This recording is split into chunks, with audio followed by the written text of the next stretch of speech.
aussi, car on est dans un pays de démocratie. Et c'est autorisé par la constitution de notre nation sénégalaise. Et c'est pour la première fois au monde qu'une dolécratie s'installe dans notre pays. Au lieu de démocratie, on parle de dolécratie. Dolécratie veut dire empêcher les gens de manifester. Et ça, c'est pas normal. Nous sommes un parti d'opposition. Un pays qui n'a pas d'opposition est nul. Une assemblée qui n'a pas d'opposition aussi est nulle, et c'est normal qu'on doit manifester. Des gens disent qu'on manifeste à cause de Karim Wade. Bien sûr, il en fait partie. Karim Wade, Aïda Ndiong et consorts, ceux qui ont été détenus, purement, c'est un procès purement politique. Mais aussi, c'est pour soutenir, pour encourager, montrer aux populations que nous sommes auprès de vous. Car tout le monde sait que la vie est très chère. Mais le préfet, non, la force reste à la loi, mais ce qu'il a dit n'est pas vraiment fiable. Quand il dit que la place de l'Obélisque s'appelle la place de la nation, quand il dit qu'il n'y a pas de motif pour la manifestation, alors qu'on a mis information, ça c'est pas vraiment. C'est une violation de liberté et des droits de l'homme. Et ça, c'est pas normal. On invite tout le monde, tous les Sénégalais, sans exception, que ça soit du PDS ou bien de l'APR ou bien, car nous tous, nous sommes des Sénégalais. Ce que nous vivons, nous le vivons ensemble, dans les maisons, avec nos enfants, avec nos alliés, avec nos parents. Donc nous invitons tous les Sénégalais, à part entière, de venir nous soutenir. Le PDS, c'est bien ce que c'est. Ce qui s'est opposé pendant 26 ans, maintenant nous sommes vieilles. Il y a nos jeunes là, nos jeunes fils, on est tenu de les accompagner, mais on les invite à revendiquer nos droits, les droits qui nous appartiennent, les droits qui nous ont été donnés par la constitution sénégalaise de notre pays. Ah oui, on va continuer le combat. Nous allons continuer le combat, c'est pas la première fois. Je vous ai dit que depuis 1974, moi j'ai été 8 fois emprisonné et je ne dois rien à aucun Sénégalais. Quand je manifeste, on me prend, on me met en tôle, on me libère. Une prochaine fois, je reviens encore. Mais maintenant, c'est dommage que nous sommes vieilles. Nous avons comment encore, le sentiment. Mais c'est ça, nous n'avons pas de force. Donc, nous allons inviter tous les Sénégalais à venir. Et aussi, je fais un appel solennel au président de la République, qui est le gardien de la Constitution. C'est lui qui a été élu en mars 2012. Donc, c'est à lui de faire tout pour l'apaisement total du Sénégal, car nous sommes tous des parents. Lui, c'est un frère. C'est le frère de toutes les sœurs du Parti démocratique sénégalais, car nous avons vécu ensemble depuis de 1987 à 2008 auprès du président de la République, Maître Abdoulaye Wade. Donc, on l'appelle à l'apaisement de ce pays. Ça, c'est une situation qui ne peut pas continuer. Et aussi, c'est une situation qui ne pourra pas continuer. Donc, pour terminer, je remercie tout le monde. En tout cas, moi, je remercie tout le monde et j'encourage tout le monde contre la dictature. En tout cas, moi, de mon cœur, je ne souhaiterais pas que le président Wade soit là. On ne peut rien contre lui. Mais si c'était moi, s'il attendait mes paroles, il ne serait pas là aujourd'hui. Il est décidé, c'est un walo-walo, oui, c'est un walo-walo, je le sais très bien, il est décidé. Mais vraiment,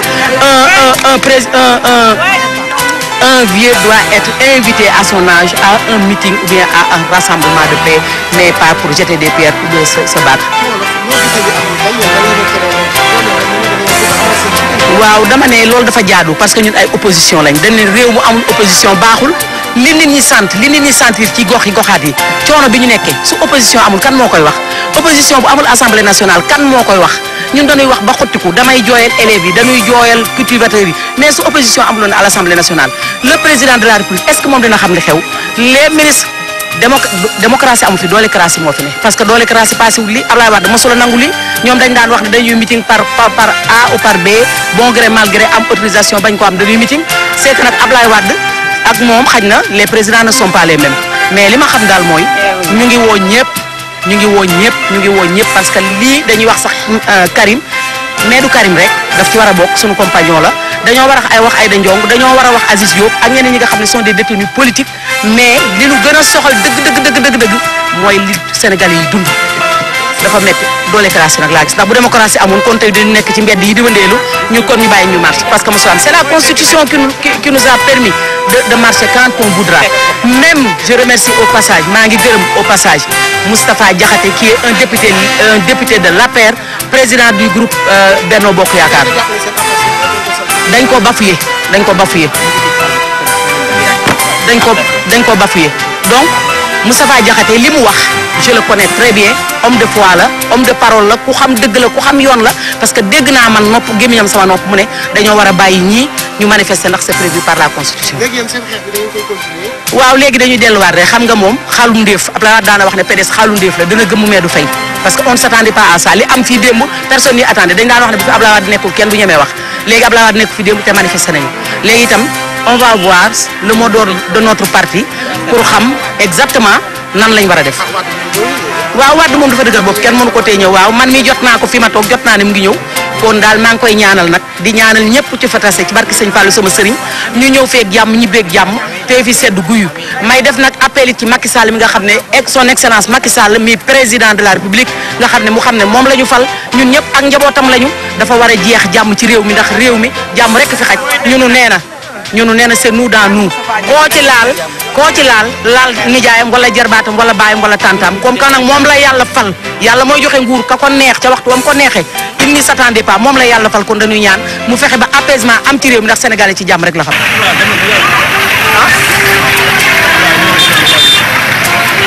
non mais man maa ngi dégg ñu naan. lu nga xam ne nit ñi dañu jàpp ne ñoom ñoo ko moomal seen bopp nit ñi duñu ko. temps ñuy yuuxu victoire lii ndam la. mais ndam la parce que ñu ngi fi dawuñu fees nañu fi bu ñu bëggee dugg si obélisque ñu sànni leen ay grenade lacrymogène ñu demaat ñëwaat mais non ñi mu nekkul seen ndam mooy état bi ñi mu nekkul seen ndam mooy gouvernement bi mais ndamul parti démocratique Sénégal la parce que suñu droit la constitution moo ñu ko may dama ne bu ñu déposé te ne dañu bëgg a marche wala dañu bëgg a meeting nañu ñu bàyyi ñu def ko loolu mooy yoon organisation des droits de l'homme yi organisation société civile yi ñu ngi leen di interpeller ñu taxaw ci lii wax ci parce que jekkul jaaduwul c'est quand même un parti légalement constitué un grand parti un parti non violent on ne peut pas nous prendre comme des moins que rien nous avons quand même géré ce pays là. seen plan d'action bi da ngeen koy dérouler. le plan d'action va se poursuivre. le plan d'action va se poursuivre. oui on va en français. maître Abdoulaye Sow. maître Abdoulaye. En wolof alors. En français. Mais non, le président Wade est venu. Il est venu, il a tenu parole. Il s'est posé au niveau de la place de l'Obélisque. Il a levé ses mains. Et nous l'avons tous vu. Mais je crois que ça n'honore pas. Ça n'honore pas le pays. Ça n'honore pas la démocratie. Ça n'honore pas l'État de droit. Et là, vous allez continuer votre plan d'action. Le plan d'action va le poursuivre. On n'a pas d'autre choix. J'interpelle le gouvernement. Ils n'ont qu'à autoriser les manifestations pacifiques demandées par le PDS. Patriote, j'ai décidé aujourd'hui de me mettre à la tête des militants du PDS, des militants du Front patriotique, pour aller sur cette place exercer notre liberté de réunion, quoi qu'il arrive. Et j'y suis allé, comme toujours.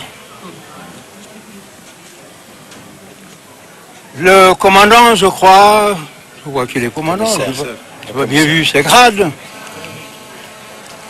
Quand il est venu me voir, parce que je suis allé au milieu de la place. Nous avons eu un dialogue. Au bout de ce dialogue, il m'a demandé, il m'a supplié de ne pas rester. J'ai accepté. Pourquoi? L'essentiel pour moi, c'était d'aller là-bas. Et j'y suis allé. J'ai accepté et je lui ai dit, je vais encore revenir et je retournerai. Que ce soit bien clair.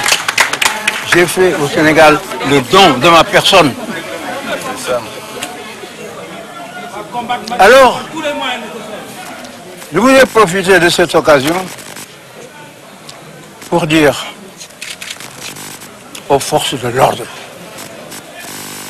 pour dire à la police, à la gendarmerie, surtout, d'éviter d'exercer des violences sur les populations. C'est inacceptable. Je sais qu'ils sont aux ordres, mais on n'est pas obligé de respecter un ordre illégal. Ils savent parfaitement que nous avons le droit à la marche et qu'on nous l'interdit depuis toujours. Parce que s'ils continuent, je lancerai un appel à l'armée nationale qui viendra nous départager. Il faut que ça soit clair.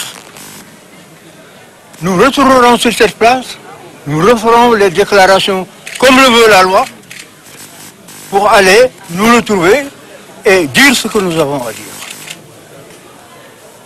Voilà ce que je voulais, le message que je voulais délivrer. Le Front, le PDS ont décidé de faire un meeting sur la même place mercredi prochain. J'invite tous les Sénégalais, sans exception, les jeunes, les femmes, les vieux, les marabouts, les talibés, et tous à venir sur cette place et à entendre le message que je vais délivrer et que j'appelle un message sur l'état de la nation, pour emprunter cette expression à Abraham Lincoln. La nation ne mérite-t-elle pas un dialogue entre mais je suis acteurs politiques? Vous avez raison. Le Sénégal mérite ces images, Monsieur le Président. Vous avez tenté une action suicidaire et dangereuse. Non, madame, je regrette. J'ai toujours été pour le dialogue et je suis pour le dialogue. Mais prenez-vous pas l'initiative? Attendez. Vous êtes le père. Attendez, pour dialoguer, il faut être deux. Il faut être deux. J'ai parlé ici à la télévision en disant que je suis prêt à aider Macky Sall. Qu'est-ce que vous voulez de plus? Vous voulez que je vous confirme? Je suis prêt à dialoguer avec lui. C'est ça que vous voulez entendre, je le dis. Seulement, il ne m'arrêtera pas. Abdou Diouf, quand il s'est trouvé dans cette situation, en 88, qu'est-ce qu'il a fait, Abdou Diouf? Parce qu'Abdou Diouf est un homme intelligent, c'est un patriote. Pendant 70 jours, la population est descendue dans la rue, grenades lacrymogènes, les chars. Pas comme aujourd'hui, Abdou Diouf a lancé un appel devant vous à Abdoulaye Wade pour qu'il vienne en tant que mon compatriote et mon frère pour que nous discutions sur la situation du pays. Et j'y suis allé. Et les émeutes ont été arrêtées. Et la deuxième fois, quand ça s'est produit, il a fait un appel. Il m'a appelé à la télévision, à la radio. J'y suis allé, on a discuté. Et en définitive, cela s'est terminé par un gouvernement dans lequel ma formation était représentée. Vous êtes prêt à refaire la même chose avec Macky Sall? Je ne parle pas de gouvernement, je n'ai pas entré dans un gouvernement. Pour moi, c'est fini. C'est fini, attendez, c'est pas parce que je n'en ai pas la force et l'intelligence et la capacité physique. C'est pas ça, c'est parce que j'ai décidé, tout simplement, de ne plus exercer des fonctions d'État. Mais je suis prêt à discuter avec lui, mais il ne veut pas discuter. Je vais le forcer à discuter. Comment ça va se terminer? S'il refuse, nous poursuivrons les manifestants ici et à l'intérieur du pays. Notre plan est prêt. Et l'armée nationale sortira pour nous départager. Voilà, madame, ce que je voulais dire.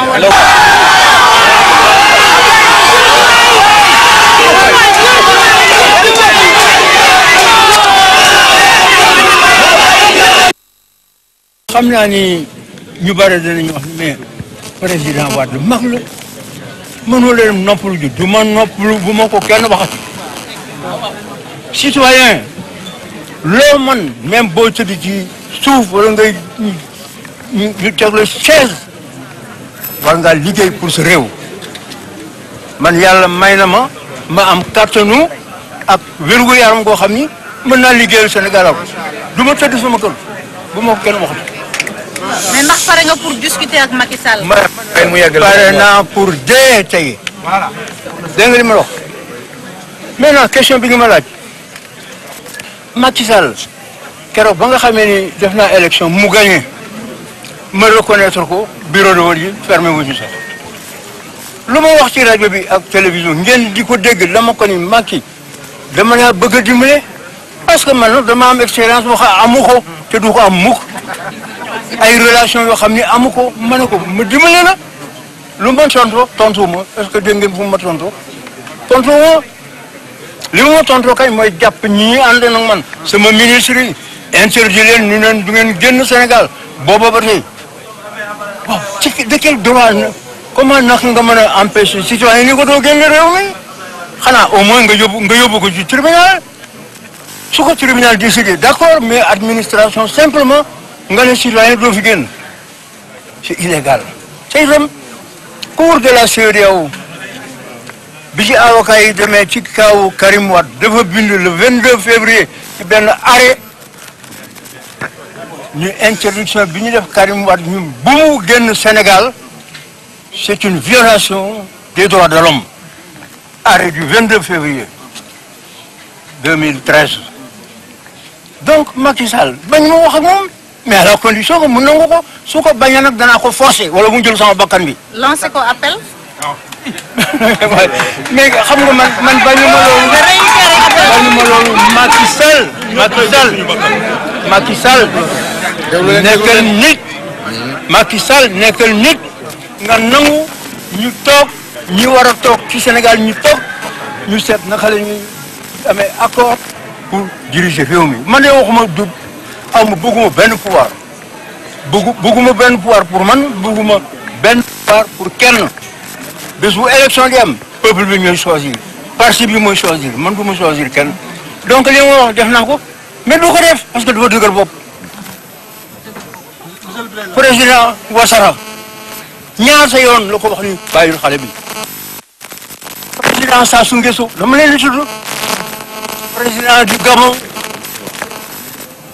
dégg nga ak ñeneen nga maanaam tey ëllëg suba ngoon sëriñ si ñaan nañu ko ba tey dafa am sax loo xam ni waruma faa yem mais li khalife général des mourides wax keroog ni sama doom la sama taalibe la Macky Sall déggul loolu xamul loolu mooy lan xamu ko